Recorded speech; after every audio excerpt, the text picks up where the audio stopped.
My name is Laura Kells, and I'm a processing archivist in the manuscript division preparation section.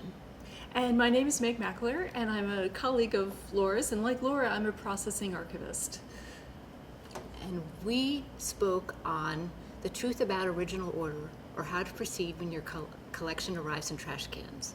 And it's something that happened to me.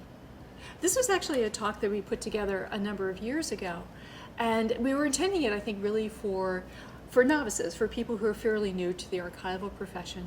But I think what Laura and I both found is that it was fascinating for us to really kind of delve into what we do and to try to analyze and break it down. And so I think we got a lot out of it.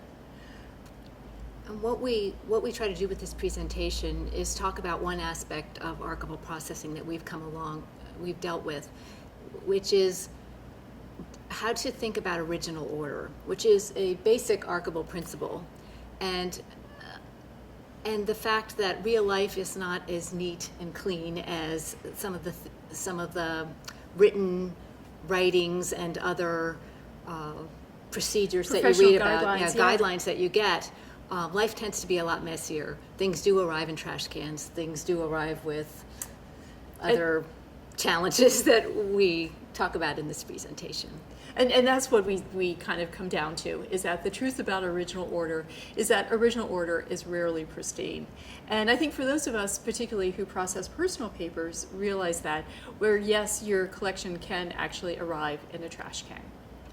And it does. And I think when we in this presentation, we talk about our approach, which is basically how do we go about dealing with the big mess.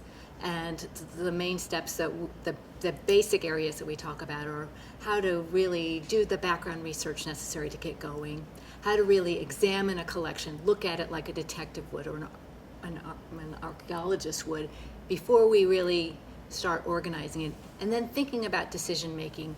What things do we each think about? What are the points that help us think about from each collection that we deal with, and also with different parts of a collection, we treat them differently. Absolutely. So for a large part, our talk is kind of like how to launch yourself. Like, what are the first things that you do? And then we take it all the way through developing an arrangement scheme and implementing it. And the decision making is big. I think that archivists now are presented with more and more options in terms of how we handle a collection.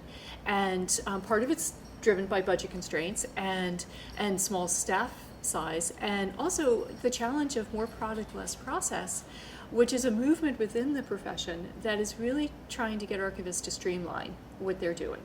And in this talk, we use our own experiences of things that we've dealt with, and I took a lot of pictures of the kinds of things that we deal with, examples of the way collections come to us, and then surprises that we find when we are examining the collection to get going.